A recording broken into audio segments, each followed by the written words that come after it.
Guys welcome back to my YouTube channel. So a very new backdrop because मैं घर आई हुई हूँ दिवाली के लिए। तो आज छोटी दिवाली है। Happy Diwali to all of you. I hope आपकी दिवाली बहुत अच्छी गई हो। सो अभी ना मुझे रिसेंटली अपनी किसी वीडियो पे ये कमेंट आया था, तो मैंने सोचा क्यों ना इस कमेंट को फुलफिल करके एक अच्छी सी वीडियो बनाया जाए जहाँ पे मैं आपको बताऊँ कि मैं as a CA final student in Gurgaon कितना स्पेंड करती हूँ in a month and in a day. तो if you guys don't know, I belong from Gwalior. So basically my hometown is in Gwalior and I have shifted to Gurgaon just for my CA trainings. तो मेरा गुड़गांव में कोई घर नहीं है. I stay alone there without my parents in a rented apartment. ठीक है, it might be a rented PG or it can be a rented flat, but whatever it is rented. I don't have anything of my own in Gurgaon. And I am a CA final student and सबको पता है कि CA final मतलब basically मैं अपनी articleship कर रही हूँ, तो एवरीबडी नोज कि CA आर्टिकल्स को कितना कितना ज़्यादा स्टाइपेंड मिलता है। सरकाज़म में बोल रही हूँ मैं, ठीक है। चलो इंडस्ट्रियल ट्रेनिंग में आकर फिर भी थोड़ा स्टाइपेंड बढ़ जाता है, बट फिर भी जो गुड़गांव का लिविंग स्टैंडर्ड है, जो गुड़गांव की लाइफ स्टाइल है, उस स्टाइपेंड से उस लाइफ स्टाइल को मैच करना is near to impossible. Near to impossible नहीं, it is impossible. So without any further ado, let's dive into the video. तो देखो आज की वीडियो में ना हम सिर्फ और सिर्फ रोकड़े की बात करने वाले हैं, सिर्फ लक्ष्मी जी की बात होने वाली है और मेरा बैंक अकाउंट खुलने वाला है कि मैं क्या क्या खर्चा करती हूँ। तो अगर पापा आप ये वीडियो देख रहे हो तो यहीं कहीं बंद कर दो, बिकॉज आपसे इतने खर्चे सहन नहीं हो पाएंगे, ठीक है। By the way for the viewers, मेरे पापा मेरी सारी वीडियोज़ देखते हैं, वो भी ऑन रिपीट, वो मेरे सबसे बड़े फ़ैन हैं, ठीक है। तो सबसे बड़ा जो मेरा मेजर खर्चा होता है during the month is my rent.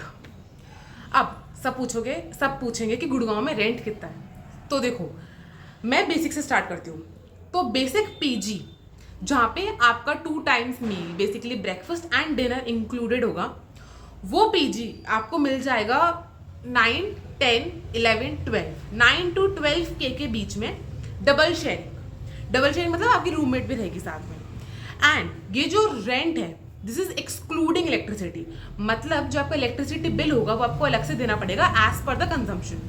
तो अब एक सब मीटर जो होता है वो आपके रूम के बाहर लगा होता है and at the end of the month आपका बिल कैलकुलेट करा जाता है कि कितनी यूनिट आई हैं and then 10 rupees per unit या फिर 11 रुपीज़ पर यूनिट के अकॉर्डिंग आपको वो मीटर के वो आपको इलेक्ट्रिसिटी बिल पे करना होता है। अगर आप डबल शेयरिंग रूम में रह रहे हो तो आपका जो इलेक्ट्रिसिटी बिल है वो 2 में स्प्लिट हो जाएगा, आप में और आपके रूममेट में। अगर ट्रिपल शेयरिंग रूम में रह रहे हो तो वो डिवाइड हो जाएगा 3 में, ठीक है। अब मैं रेंट की बात करती हूँ। तो डबल शेयरिंग रूम का जो रेंट होता है in Gurgaon it basically ranges from 9K to 12K। ये मैं मिड रेंज बता रही हूँ। लग्जरी PGs भी होते हैं जिसकी रेंजिंग होती है अराउंड लाइक 14K से लेकर 20K तक, ठीक है। हाउसर जैसे PGs भी होते हैं। Hauser if you have heard the name, आप गूगल करना, it is a very big brand. अगर हाउसर में रह रहे हो तो it cost you around like 20,000 और 25,000 फॉर डबल शेयरिंग। तो वैसे PGs भी होते हैं, ठीक है। अब ये PG में आपको क्या क्या मिलेगा? आपको हाउस कीपिंग मिलेगी, जो आंटी ने आपको रूम साफ करके जाएंगी, ठीक है। आपको बेड मिलेगा सोने के लिए, आपको अपनी रजाई खुद लानी है, आपको अपना पिलो खुद लाना है, आपको अपनी बाल्टी खुद लानी है, आपको अपना मग्गा खुद लाना है। मग्गा is basically the mug which you use नहाने के लिए, ठीक है। तो you need to bring your bucket and the mug your own, your bedsheet will be your own, your blanket और एनीथिंग विच यू जो आप ओढ़ के सोते हो वो आपका खुद का होना चाहिए, AC कंफर्ट और एनीथिंग। आपका पिलो आपका खुद का होगा, ठीक है। ये बेसिक चीज़ बता रही हूँ मैं, बेसिक जो नेसेसिटीज़ होती हैं जिसमें कन्फ्यूजन होता है। कपड़े तो आपका खुद के लेके जाओगे ही यार, अब वो मत पूछना मुझसे, ठीक है। तो ये बेसिक चीज़ें होती हैं जो आपको मिलती हैं या फिर नहीं मिलती हैं, ठीक है। आपको खाना मिलता है जो बहुत अच्छा होता है कि आप उसको कभी नहीं खा सकते, ठीक है, बट आपको खाना पड़ेगा। तो मेरा जो मेजर खर्चा होता है या फिर होता था वो रेंट का ही है। अब मैं बात करती हूँ कि this is for the like double sharing PGs। अब जो सिंगल शेयरिंग PGs होते हैं, सिंगल शेयरिंग मतलब एक रूम में आप अकेले रह रहे हो, तो सिंगल शेयरिंग PGs का जो रेंट होता है वो basically it ranges from like 15K to 20K। It is a mid range. बस फिर अगर आप लग्जरी PGs लेने जाते हो तो फिर it will range you cost like 35K to 45K luxury PGs, ठीक है। Mid range is like 15 to 20K। अब जब मैं डिलॉयट में थी, when I was doing my articleship in the first year, I was getting a stipend of 15,000 rupees and on an average I was paying a rent of 12,000 excluding electricity electricity and 13,000 including electricity. तो मेरा electricity bill was around 1,000 rupees. And then आता था मेरा transport, I mean travelling का खर्चा. तो देखो, आपको ना ट्रैवलिंग का खर्चा बचाने का मैं एक सीक्रेट बताती हूँ. इधर आओ पास में.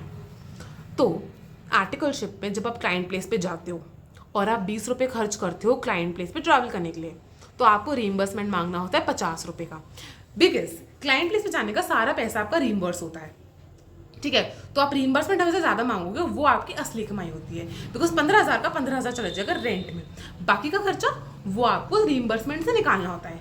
ठीक है, तो ट्रैवलिंग का खर्चा हो जाएगा आपका अराउंड लाइक मेट्रो में अगर आप ट्रैवल कर रहे हो रोज तो 50, 60, 70, 80 depending upon the distance and everything. यार देखो, ऑटो से जा रहे हो आप या फिर बाइक से जा रहे हो, शेयरिंग रिक्शा से जा रहे हो, मेट्रो से जा रहे हो, सब डिफर करता है. तो ट्रैवलिंग खर्चा, मेरा जो आर्टिकलशिप के टाइम पे मेजर खर्चा, मतलब जो मेरा खर्चा होता था ऑन एन एवरेज ट्रैवलिंग का, वो होता था around like 4,000 to 5,000 a month. ठीक है, उसमें से मैं अराउंड 10,000 रीइंबर्समेंट ले लेती थी. अगर डायरेक्ट वाली बात सुन रहे हैं तो प्लीज़ मत सुने. ठीक है, तो मैं वो रीइंबर्समेंट ले लेती थी. That was the thing. ठीक है, उसके अलावा मेरा जो खर्चा होता था वो होता था थोड़ी लाइफस्टाइल मेंटेन करने का, मतलब कपड़ों का. अब देखो, हम बड़ी बड़ी ब्रांड से कपड़े नहीं खरीद सकते. ज़ारा, H&M, मैं उससे कपड़े नहीं खरीद सकती. ठीक है, जो बड़े बड़े ब्रांड्स हैं. जो मैं अपनी मेजर शॉपिंग करती हूँ वो करती हूँ मैं ट्रेंड्स से या फिर पैंटलून से या फिर वेस्ट साइड से. वेस्ट साइड में भी ना कुछ ब्रांड्स हैं जिनके कपड़े अफोर्डेबल हैं. जैसे उत्साह इज अ ब्रांड जो मुझे बहुत अच्छी लगती है कुर्तीज़ के लिए. It's a very nice brand. Then मैं मेजर भी शॉपिंग जो करती हूँ ट्रेंड्स पैंटलून से ही करती हूँ. ठीक है, बाकी शॉपिंग मिंत्रा से होती है, जिसके जो पीसेस होते हैं मैं 4 बार किसी और को पहने देख लेती हूँ और फिर मेरे उन पीसेस से मन उतर जाता है. खैर, that is a different story all together. Every girl can relate to it. ठीक है, तो दैट इज द थिंग. तो मैं अपना जो खर्चा होता है मेरा कपड़ों में, like for the shopping I include everything shopping में, the footwear, the accessories, the clothes and everything. तो मेरा मंथली अगर मैं देखूँ तो मेरा खर्चा होता है अराउंड 2,000 to 3,000 रुपीज़ शॉपिंग में, जिसमें मैं सब कुछ इंक्लूड कर रही हूँ. ठीक है, तो ये हो गया मेरा पीजी का खर्चा जो मेरा होता था when I was in the first year of my articleship. ठीक है, 15,000 में से मैं सब कुछ खर्चा करती थी इंक्लूडिंग. देखो 15,000 के बाद ना रीइंबर्समेंट जो आता था ना, मैं वो इंक्लूड करके मेरा खर्चा बता रही हूँ. ठीक है, उसमें से उसके बाद मेरे पास बच जा रहे थे अराउंड 1,000 to 2,000 रुपीज़, जिसको मैं सेव कर लेती थी. ठीक है, because saving is very important. Now I am turning 21 this month and I should have this basic financial knowledge जो मेरे पास नहीं है अभी भी. मैं अभी भी सारा पैसा अपना खर्च कर देती हूँ. मेरे बैंक अकाउंट में अगर वो पैसा है तो वो खर्च हो जाता है, या तो वो किसी और के बैंक अकाउंट में, या तो मैं इसको कहीं और सेव कर रही हूँ, इन्वेस्ट कर रही हूँ. लेकिन अगर वो सेविंग है मेरे बैंक अकाउंट में तो वो खर्च हो जाती है. This is the thing which I do and this is one of the most irritating habit I have. तो I am changing it and this I'll take as a resolution on my 21st birthday. Best resolution anyone can have on their 21st birthday कि money management अच्छा करना है मेरे को अपना. ठीक है, now when I like came to my second year of articleship I was earning 20,000 rupees and उसके ऊपर से आप मान लो कि मुझे यार 2-3 हज़ार रुपये का एक्स्ट्रा रीइंबर्समेंट मिल जाता था. तो 20,000 प्लस दैट 23 मतलब प्लस दैट 2-3,000 का एक्स्ट्रा रीइंबर्समेंट समझ लो. ठीक है, तब भी मेरा रेंट था अराउंड लाइक, तब मैंने अपना पीजी एक्चुअली चेंज करा था and I went to this PG. That was a very nice PG, but उस पीजी में खाना खुद बनाना होता था. तो इट वाज लाइक कि यार आपको मैं I was paying in that PG 13,000 rupees का rent. That PG was really nice. 13,000 का रेंट पे कर रही थी मैं उसमें. I was paying with electricity bill अलग से एंड आई वॉज कुकिंग. तो there was basically common kitchen था उसमें, like for the 5-6 rooms there was a common kitchen. उस कॉमन किचन में यूटेंसिल्स भी थे, एक मेड आके यूटेंसिल्स वॉश भी करके जाती थी, सब कुछ था. बट आपको खाना खुद कुक करना है, अपनी ग्रोसरीज लाने में खाना खुद कुक करना है. तो उस पीजी में मेरा एक्स्ट्रा खर्चा होता था ग्रोसरीज का, जिसका मैं अप्रॉक्सीमेट अगर बताऊँ तो मेरा अराउंड खर्चा होता था 2,000 to 3,000 rupees in the groceries. तो आप हिसाब लगा लेना कि 14,000 for the rent, 1,000 for the electricity and then 2-3,000 for the groceries. And वो शॉपिंग का खर्चा सेम रखते हैं बिकॉज मैंने शॉपिंग का खर्चा नहीं बढ़ाया था. ठीक है, वो खर्चा मेरा नहीं बढ़ा शॉपिंग का, वो उतना ही है. या तो मैं अगर 1 महीने शॉपिंग नहीं कर रही हूँ तो नेक्स्ट मंथ मैं 4,000 की शॉपिंग कर रही हूँ. ये होता था मेरे साथ. तो this is what I was doing कि अगर मेरा शॉपिंग का बजट है 2,000 रुपये का, तो अगर मैं इस पर्टिकुलर मंथ में कोई शॉप नहीं कर रही हूँ तो मैं उस बजट को नेक्स्ट मंथ ट्रांसफर करती थी एंड देन उस मंथ में मैं 4,000 रुपये उड़ाती थी. What am I doing? Fine. तो then now coming on to like now the current situation. तो करंट सिचुएशन में ये है कि I am not staying in a PG any more. I have rented apartment. So it is basically a 1 RK where I am staying and मैं अकेले रह रही हूँ. अभी तक मैं जब भी रही हूँ मैं हमेशा डबल शेयरिंग रूम्स में रही हूँ, बट अब जो मैं रह रही हूँ, आई एम स्टेइंग सिंगल, ठीक है, I am single and I am staying single. तो मेरा जो रेंट जाता है वो जाता है 16,000 rupees. It is like a 1 RK where I have a rest room, like a bedroom, and I have a kitchen, I have fridge, I have washroom, I have everything, but in a single room only, no partition, कोई hall नहीं है। जैसे 1 BHK में you have a hall also ना, तो कोई hall नहीं है। हॉल को हटा दो और किचन को और रूम को कंबाइन कर दो, तो you get a 1 RK, 1 room set. अब वीडियोस फोटोज देख लेना गूगल पे कैसा लगता है। If you want a room to do let me know, मुझे अपना ना रूम दिखाने में बड़ा मजा आएगा आप लोगों को कि मैं कहाँ रहती हूँ, ठीक है। तो if you guys need a room tour तो डू लेट मी नो, ठीक है, कमेंट सेक्शन में। तो अभी जो मैं रेंट दे रही हूँ दैट इज 16,000 रुपीज का रेंट। उसके बाद I am paying for the electricity single handedly मैं पूरा इलेक्ट्रिसिटी का बिल पेमेंट करती हूँ, बिकॉज मेरे को रूममेट में जिससे मैं अपना रूम जिससे इलेक्ट्रिसिटी का एक्सपेंस स्प्लिट होना है, तो इस वजह से तो the electricity bill is all alone. तो मेरा इलेक्ट्रिसिटी बिल आता है अराउंड 2,000 का। सो 16,000 का रेंट, 2,000 का इलेक्ट्रिसिटी बिल। देन क्योंकि खाना खुद बनाना है तो ग्रोसरी सारी खुद की लगेंगी, ठीक है, all the groceries is mine, ठीक है। And also I use a induction, तो मेरा गैस का खर्चा कुछ नहीं होता है, इंडक्शन बेसिकली इलेक्ट्रिसिटी से चलता है। तो this 2,000 is including that electricity, sorry induction की इलेक्ट्रिसिटी वाला खर्चा ऑल्सो, ठीक है। अब ग्रोसरीज का यहाँ पे आके मेरा थोड़ा खर्चा ज़्यादा हो गया, because I have increase it, I have started eating more fruits, more healthier, I started eating more healthy ना, तो इस वजह से मेरा जो ग्रोसरीज का एक्सपेंसेस है, फिर वेजिटेबल एक्सपेंसेस है, वो बहुत बढ़ गया है। तो आई स्पेंड रफली like 4,000 to 5,000 on groceries per month. तो इट्स लाइक 16,000 का रेंट, 2,000 का इलेक्ट्रिसिटी बिल, 4,000 to 5,000 के ग्रोसरीज, ठीक है। अब देखो जैसे आर्टिकलशिप में आपके जो ट्रैवलिंग एक्सपेंसेस होते थे वो रीइंबर्स हो जाते हैं, लेकिन इंडस्ट्रियल ट्रेनिंग में आपके जो ट्रैवलिंग एक्सपेंसेस होते हैं वो रीइंबर्स नहीं होते, ठीक है। वो हर एक्सपेंसेस आपको खुद बेयर करने पड़ते हैं। तो अब मेरा जो खर्चा है ट्रैवलिंग का that is 20 rupees per side, because I travel by a e rickshaw, by a sharing e rickshaw, ठीक है। गुड़गांव में बहुत अच्छी चीज़ है कि आप बहुत अच्छी चीज़ है कि शेयरिंग रिक्शा चलते हैं, from one point two another they leave, मतलब जैसे शेयरिंग है, 4-5 लोग साथ में जाते हैं, उसको हम ग्वालियर में टमटम बोलते हैं, टमटम। लेकिन गुड़गांव में ना उसको इतना प्रोफेशनलाइज कर दिया है कि हम उसको शेयरिंग ई रिक्शा बोलते हैं, या फिर ई रिक्शा बोलते हैं, या फिर इलेक्ट्रिक रिक्शा बोलते हैं। व्हाट इज दिस यार, टमटम कितना अच्छा लगता है टमटम। आपके शहर में से क्या बोलते हैं मुझे कमेंट में ज़रूर बताना, ठीक है। तो मैं वो ई रिक्शा से जाती हूँ तो मुझे 20 रुपीज़ पर साइड लगता है। लेकिन कभी जब मुझे बहुत आलस आ रहा होता है, बिकॉज वो ई रिक्शा वाले जो टमटम का पॉइंट होता है, उस पॉइंट तक जाने में मुझे मेरे घर से 1 किलोमीटर लगता है, मतलब 1 किलोमीटर का रास्ता है मेरे घर से, जहाँ से वो शेयरिंग रिक्शा मिलेगा उस पॉइंट तक 1 किलोमीटर लगता है, 1 किलोमीटर है। तो जब मुझे आलस आता है उतना चलने में, तो कभी कभी महीने में 3-4 बार मैं डायरेक्ट ऑटो करती हूँ, डायरेक्ट ऑटो, ठीक है, प्राइवेट, ठीक है, प्रॉपर ऑटो जो होता है रिक्शा, वो मुझे कॉस्ट करता है अराउंड 80 to 90 रुपीज़।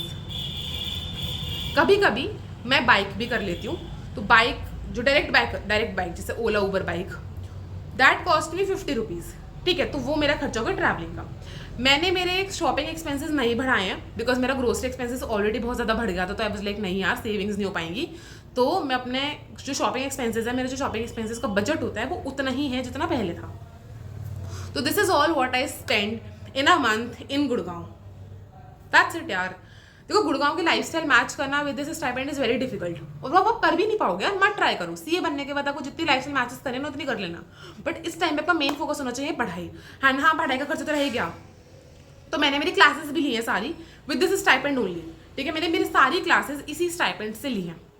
तो मेरी जो एफआर की क्लासेस थी, मेरी एफआर की क्लासेस आई थी 12,000 की। देन मेरी आईडीटी और मेरी जो जीएसटी क्लासेस थी वो आई थी अराउंड आई थिंक 14,000 की आई थी वो। फिर मेरी डायरेक्ट टैक्स की क्लासेस भी 14,000 की थी। मेरी ऑडिट की क्लासेस थी जो मैंने देखी भी नहीं है, मेरी ऑडिट की क्लासेस थी अराउंड 8,000 रुपीज़ की। तो this is what I have spent. हाँ, एएफएम मेरी एएफएम की क्लासेस भी अराउंड 8,000 की आई थी। तो ये मेरा हो गया एजुकेशन का खर्चा। स्टेशनरी का खर्चा नहीं होता, बिकॉज स्टेशनरी मैं हमेशा ऑफिस से लेकर आती हूँ, ठीक है। तो आर्टिकलशिप में भी जब भी डिलॉयट ऑफिस जाती थी, usually it was client based, लेकिन जब भी मैं डिलॉयट ऑफिस जाती थी, आई मेक श्योर कि I bring all the pens, notebooks, sticky notes, highlighters, जिससे मुझे स्टेशनरी का खर्चा ना करना पड़े, ठीक है। तो स्टेशनरी का खर्चा वो सॉर्टेड। इसके अलावा मेरा कोई खर्चा नहीं होता। I am a very low maintenance in terms of this expenses and everything.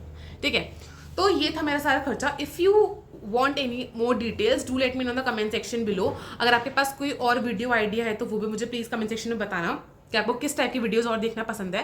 And do let me no अगर आपको मेरा रूम टूर देखना है तो, कि मैं कहाँ रहती हूँ टाइप्स।